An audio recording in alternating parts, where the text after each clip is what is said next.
नमस्कार मंडळी, आपल्या सर्वांचं एका नवीन व्हिडिओमध्ये स्वागत करतो। जर शेतजमिनी संदर्भात जर तुमचे कोणाशी वाद होत असतील, जसे की शेतजमिनीच्या क्षेत्रामुळे किंवा शेतजमिनीच्या ताब्यावरून किंवा बांधावरून, तर लक्षात घ्या की हा व्हिडिओ तुमच्यासाठी, कारण की शेतजमिनीच्या ताब्यावरून किंवा बांधावरून जर वाद झाल्यास नेमकं काय करायचंय ते ह्या व्हिडिओमध्ये आपण सांगणार आहोत।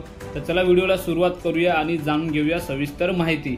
तर लक्षात घ्या की भूधारकांमध्ये शेतजमिनीच्या ताब्यावरून किंवा बांधावरून जर वाद निर्माण होत असतील, तर अशा वेळी वादग्रस्त जमिनीची जी काही मोजणी आहे ती भूमी अभिलेख कार्यालयाकडून या ठिकाणी तुम्ही करून घेऊ शकता। आणि जी काही मोजणी आहे ती आपल्याला पद्धतशीररित्या शासकीय जे काही नियम आहेत त्या नियमामध्ये आपल्याला मोजणी करून मिळते।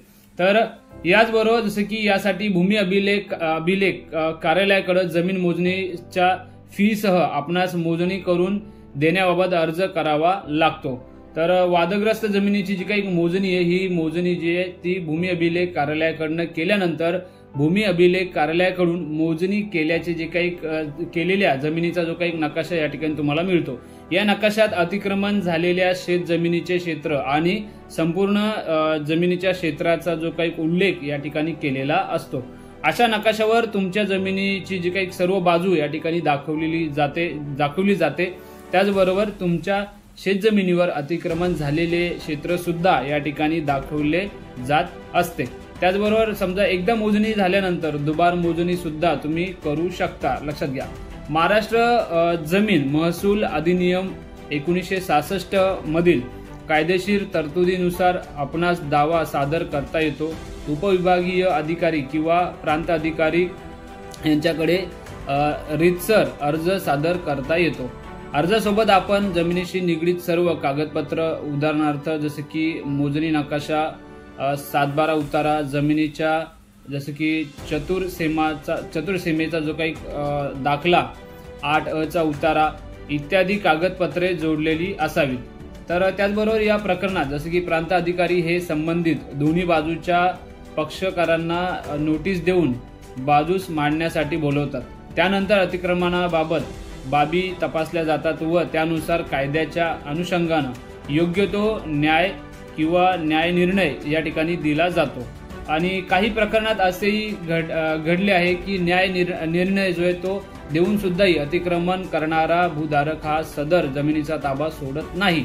तर अशा वेळी न्याय मिळवण्यासाठी जमीन मालकाला न्यायालयात दावा दाखल करावा लागतो।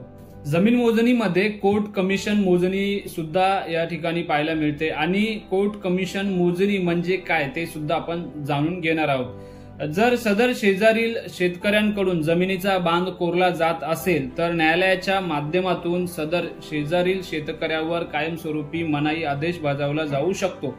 याशिवाय न्यायालयाकडून जमिनीची मोजणी देखील मागितली जाऊ शकते। सर्वात प्रथम आपणास दिवाणी न्यायालयात दावा दाखल करावा लागेल। त्यानंतर दोन्ही बाजूचे म्हणणे म्हणजेच वादी आणि प्रतिवादी यांचे म्हणणे जाणून घेतले जातात। कायद्याच्या चौकटीत राहून निर्णय देण्यासाठी कोर्ट कमिशनद्वारे अधिकाऱ्यांची या ठिकाणी नेमणूक करून मोजणीसाठी यांना पाठवलं जातं। कोर्ट कमिशन प्रकरणात न्यायालयाकडून प्राप्त झालेल्या अभिलेखाप्रमाणे जसे की न्यायालयाच्या आदेशाप्रमाणे किंवा तातडीच्या मोजणीच्या दराने मोजणी फी आकारली जाते। आणि त्याचबरोबर जसे की दुसऱ्याच्या जमिनीत घुसखोरी, अतिक्रमण करणे हा गुन्हा आहे। या गुन्ह्याबाबत आपण रीतसर तक्रार करू शकता। अशा प्रकारे अवैधरित्या अतिक्रमण केलेल्या जमिनीवरील अवैध ताबा किंवा जमीन बांधाबाबत आपण कायद्याचा उपयोग करून कब्जा किंवा अतिक्रमण हटवता येतं किंवा तुम्ही हटवू शकता। एकंदरीतच बोलायचं झालं तर शेतकऱ्यांच्या ताब्यावरनं किंवा बांधावरनं जे काही वाद होत असतात शेतकऱ्यांमध्ये, हे वाद संपवण्यासाठी भूमी अभिलेख खात्याकडे अर्ज करून जमिनीची मोजणी करून घेणं गरजेचं आहे। त्याचबरोबर कोर्ट कमिशन मोजणीने सुद्धा अतिक्रमण आणि इतर जे काही अवैध ताबा तो या ठिकाणी सोडवला जाऊ शकतो।